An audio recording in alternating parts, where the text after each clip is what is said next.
Hürmetli vatandaşım, ben şirketlerin sözlü şeylerimizden ahırda halasız şekilde ve yakın muhakeme şeklinde bir muhakemelik şeye sözlep çıkmadık, sözlemedik. Bunun sebebi bu günden bir iki yaki bir haftadan birinki vaziyette siz bilen biz dikkat kılgan alayda bir detal.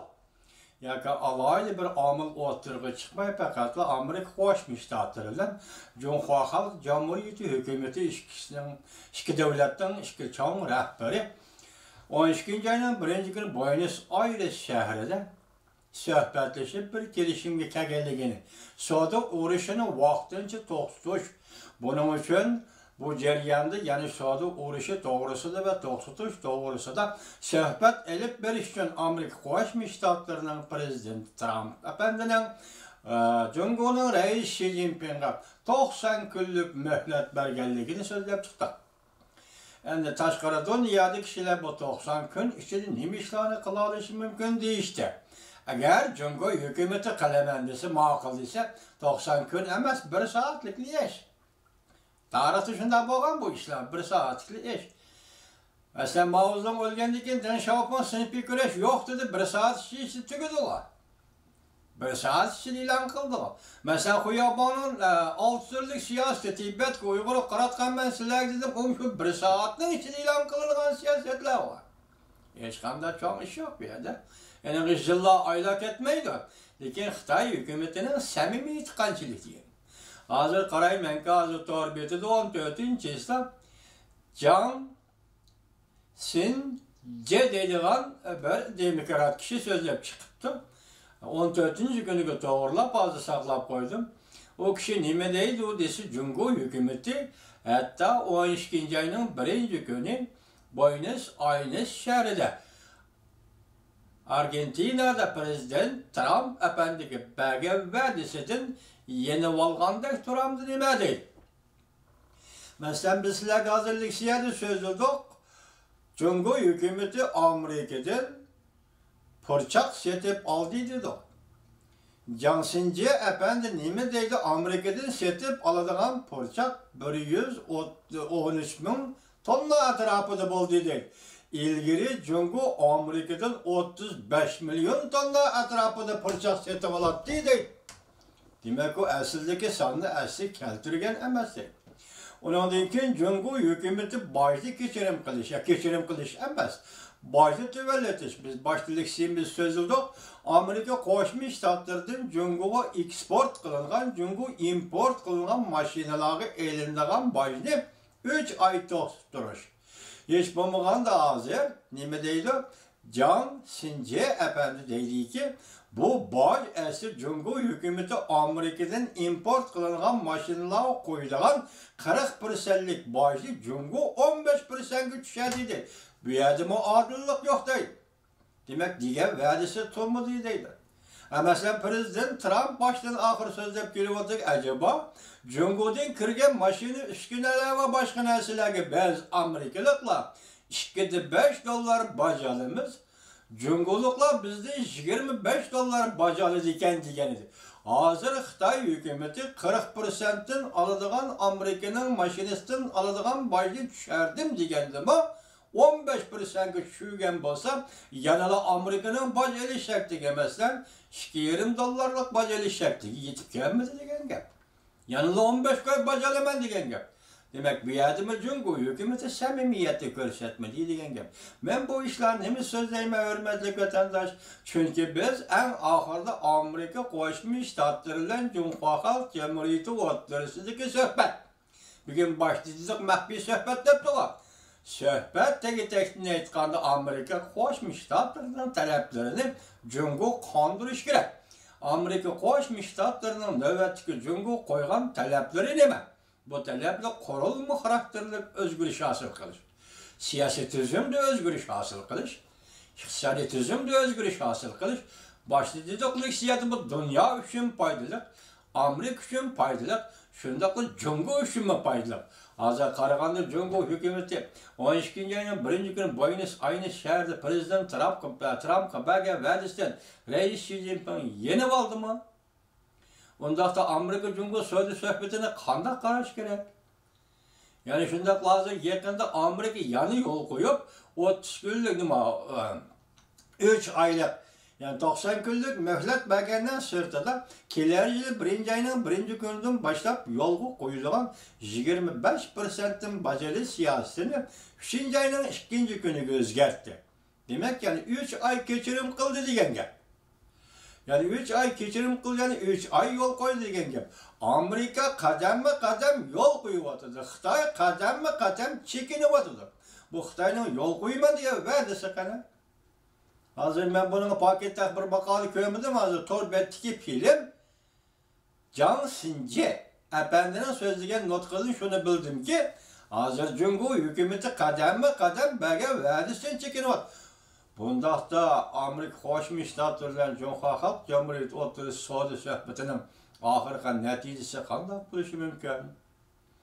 Ben Prezident Trump'ın bunun ümit varlıkla muamele kıldı değil. Onda degende dünyanın bazılarını yaka, dünyanın iktisadını nazarda tutkan buluşu mümkün. Yanına Cumhur hükümetiyle devamlı sohbet elip verip bu maksatla yetmekçi bolğanlığına oylaşkan buluşu mümkün. Lekin bu ikinci gap dep turaylı hazır. Cumhur yüzden bergen vədisi yenip ağam bolsa bu neme degen gap.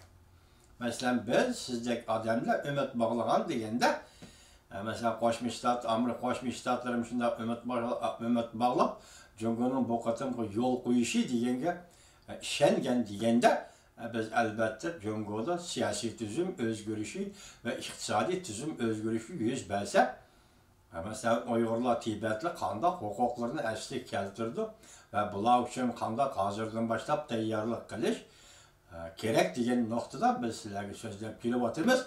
Endi hazır en ahırki hal kılgıç devir yaki 12. ay yani bir yıl tügüdü 18.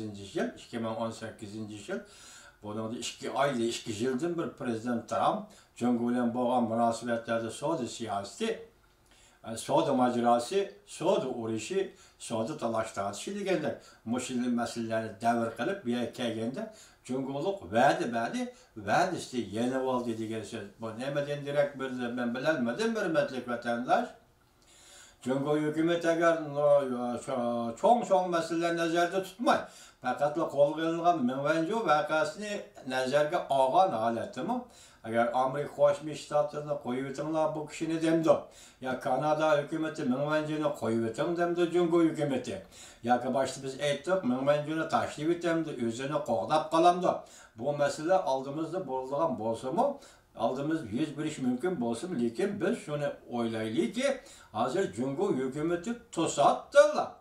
12. ayının 1. günü Prezident Trump'a vədi verip endi bir yere kelgende. Mesela 15 gün içinde derhal yeni velişinin özü nime? Mesela başta biz ayttık Navarro nime dedi, Saudi Ministeri Wilbur Ross nime dedi. Hazır berde Cumhuriyet Amerika oturusunda məxfi söhbət elip berilyaptı dedi.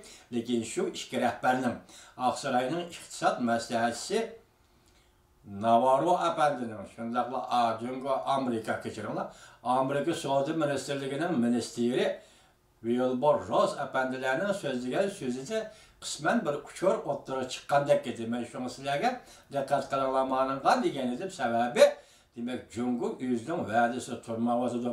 Şuna bir yerde Navarro efendi hem narazı buluvatkandak. Saudi Ministeri Wilbur Ross efendim narazı buluvatkandak. Oxşarsı təkitlep qorulma karakterlik özgürlük, əqlimlik, hukuki ve başkalar meselesi ise uzun kesil Amerika'ya paydalık, Cumhur'a paydalık, hatta bütün dünyaya paydalık siyasetini yol koymaydıgan bolsam, demek bu bizim oturumuzdaki meselelerini hal kılanmağa yaki hakiki söhbet jaryanına kirmegen bolumuz. Yani tuyuksuzlu Xi Jinping neme için bu noktaya gelip kaldı? Neme için yeni oldu? Onun kiler yıldan başlap tayyorlagan tadbirler yoki Amerikaga taqobuldirish tadbirlari qandoq bo'ladi? Kiler yıldan başlap Münvencu degan bu ayolning taqdiri qandoq bo'ladi? Kiler yıldan başlap Amerika Cumhur oturuş savdo suhbatining kelajagi va taqdiri va uning jarayoni qandoq bo'ladi? O'tirdagi o'zgarishlar endi qandoq bo'ladi? Buni biz qarab turamiz. Endi dal shunday vaqt hozir Cumhur Hükümet Taşkı İşler Ministri Wang Yi efendi bugünlerden değil. Hazır Afganistan, Pakistan, Cumhur 3 devlet birleşip Şarkı Türkistan İslam her teşkilatı ve karıştırış. Yakılan çekleş manisiz bir toxtam ya kelişim imzalagan dekturdu. Bu kelişimnin məzmunu mu yok? Məzmunu yok, lakin sürat ularning uchrashqanligi shu kelishim imzalashga o'ltirganligini ko'rib olg'ili bo'ldi. Bugun do'vi torbetida berildi bu.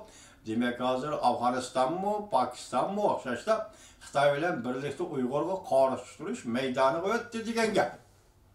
Masalan, Amerika Qo'shma Shtatlarining 2 Osiyo qurolli yoki endi Tinch okean strategiyasi o'tirib qo'yilayotganda, Amerika Qo'shma Shtatlarining O'rta Osiyo Afg'oniston strategiyasi o'tirib qo'yilayotganda, 2017-yil 8-oyning 21-kuni shunda o'tirib qo'yilayotganda, to'satdan Xitoy hukumatining bunday kelishim imzolashi nimadan darak beradi? O mustamlika Uyg'uristonda qanday siyosatni yo'lga qo'ydi? Hozir yetarlik emasmi? Bir milletni shu darajaga elib keldingki, sen diktator bilan bostirish bilan bir milletni shu darajaga elib keldingki, eningda oxirgi bir tiniq qoldi hozir deyli. Ya'ni shundoq turuluq sen Pokiston bilan, Afg'oniston bilan birlashib Uyg'urlarga qanday qarshi harakatda bo'lmoqchi? Buni sizmi qo'ydigan savol, menmi qo'ydigan savol? Hozir gap, endi siz biz taajjubda turayotgan bir gap Amerika Qo'shma Shtatlar bilan Jumhur Xalq Jamhuriyati o'rtasida boshlangan savdo suhbati. Ya kelishgan savdo suhbati.